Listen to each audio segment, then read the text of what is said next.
आयज़ा को कॉल करता है। आयज़ा कॉल अटेंड करती है। आगे से शाइन की आवाज़ सुनकर परेशान हो जाती है और फ़ोन बंद करने की कोशिश करती है। शाइन कहता है रुको रुको, भूल कर भी मेरा फ़ोन बंद करने की कोशिश मत करना, वरना नुकसान की ज़िम्मेदार तुम खुद होगी।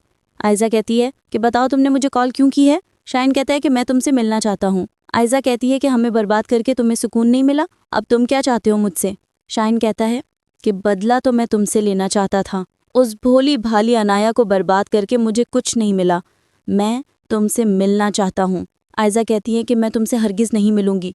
शाइन कहता है तो ठीक है, अगर तुम नहीं मिलना चाहती तो मेरे पास असद का नंबर मौजूद है, मैं इसको सारी तस्वीरें और वीडियो सेंड कर देता हूँ। आयज़ा घबरा जाती है और कहती है कि बताओ कहाँ मिलना है।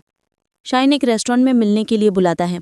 आयज़ा सबको बताए बिना शाइन से मिलने के लिए रेस्टोरेंट पहुंच जाती है। आयज़ा शाइन से कहती है कि बताओ तुम मुझे यहाँ मिलने के लिए क्यों बुलाया है। आयज़ा भी यही बात कर रही होती है कि सामने टेबल पर आयज़ा की नज़र असद पर तड़ जाती है। वो कुछ लोगों के साथ वहाँ बैठा होता है। आयज़ा जब ये देखती है तो इसके हाथ पाँव फूल जाते हैं। आयज़ा कहती है कि तुमने जानबूझकर ये सब कुछ किया था ना, तुम अच्छी तरह जानते हो कि असद यहाँ पर एक मीटिंग के लिए आया हुआ है और तो मेरा राज असद के सामने खोलने के लिए तुमने मुझे यहाँ बुलाया है। आयज़ा अपना चेहरा इधर उधर छुपाना शुरू कर देती है, लेकिन शाइन असद को आवाज़ देता है। असद। आयज़ा घबरा जाती है, असद को यहाँ क्यों बुला रहे हो। जैसे ही असद की नज़र आयज़ा पर पड़ती है, असद फ़ौरन टेबल से उठकर शाइन के पास आता है। आयज़ा को देखकर हैरान रह जाता है। आयज़ा, तुम यहाँ क्या कर रही हो और ये कौन है। आयज़ा घबराहट भरे लम्हे में कहती है मैं नहीं जानती ये कौन है। असद कहता है तो फिर तुम इससे मिलने क्यों आई हो और इसके साथ टेबल पर क्यों बैठी हो, बताओ ये कौन है। शाइन मुस्कुराकर कहता है असद ये तुम्हें क्या बताएगी, मैं तुम्हें सारी हकीकत बताता हूँ। आयज़ा के तो पसीने छूटना शुरू हो जाते हैं। शाइन कहता है कि मैं अनाया का एक्स हस्बैंड हूँ। असद गुस्से में कहता है क्या बकवास कर रहे हो। शाइन कहता है कि मैं बिल्कुल ठीक कह रहा हूँ, मेरा और अनाया का निकाह हो चुका था। ये सुनकर असद घबरा जाता है।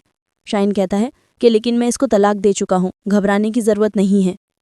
अपनी और अनाया की तस्वीरें असद को दिखाता और बताता है कि इन सब की जिम्मेदार तुम्हारी बेवी आयज़ा है, इसकी वजह से सब कुछ हुआ। वो और सारी बात असद को बता देता है। असद गुस्से में अनाया से कहता है कि तुमने इतनी बड़ी बात मुझसे क्यों छुपाई। असद आयज़ा का हाथ पकड़ता है और इसे घर ले आता है। आयज़ा से कहता है कि तुमने मेरी मोहब्बत का नाजायज़ फ़ायदा उठाया, तुम्हें क्या लगा था कि इतनी बड़ी हकीकत तुम मुझसे मालूम नहीं होगी, तुम सब कुछ को अंधेरे में रखना चाहती थी। आयज़ा रोते हुए कहती है नहीं नहीं असद, ऐसी बात नहीं है। इतनी देर में घर के तमाम अफराद वहाँ पहुँच जाते हैं। आशिर असद से कहता है असद क्या बात है भाई, क्या बात है, आप इतना चिल्ला क्यों रहे हैं भाभी पर। असद कहता है कि मैं सब कुछ बर्दाश्त कर सकता हूँ लेकिन धोखा नहीं। अनाया और आयज़ा ने हमें धोखा दिया है। अनाया का पहले निकाह हो चुका था। ईशल कहती है तो ये हकीकत आपको मालूम हो गई। असद कहता है कि ईशल ये बात तुम पहले भी जानती थी। ईशल कहती है कि हाँ भाई ये बात मैं पहले जानती थी, लेकिन मैं अनाया का घर बर्बाद नहीं करना चाहती थी। मुझे पता था कि आप लोगों को कि ये बात ज़्यादा देर तक छुपी नहीं रहेगी। असद गुस्से में होता है और कहता है कि आयज़ा अब तुम मेरी ज़िंदगी में नहीं रह सकती, मैं तुम्हें तलाक दे दूंगा। तुम अच्छी तरह जानती हो मैं सब कुछ बर्दाश्त कर सकता हूँ, लेकिन कोई मुझे धोखा दे ये मैं बर्दाश्त नहीं कर सकता। आयज़ा असद के आगे हाथ जोड़कर खड़ी हो जाती है, लेकिन असद इसकी कोई बात सुनने के लिए तैयार नहीं होता। आयज़ा की तबीयत एकदम से बिगड़ जाती है और वो चक्कर खाकर गिर जाती है। ईशल और आशिर उसे जल्दी से संभालते हैं और डॉक्टर पे ले जाते हैं। असद के बाबा असद को समझाते हैं कि बेटा आयज़ा की तबीयत ऐसी है, तुम्हें ज़रा नरमी से काम लेना होगा, और आज ही मैं तुम्हारे चचू से बात करूँगा, वो ज़रूर इस हकीकत के बारे में जानते होंगे। अभी तक रूहान और अनाया को इस बात से बिल्कुल गाफिल हैं कि घर में क्या हंगामा बर्पा हो गया है।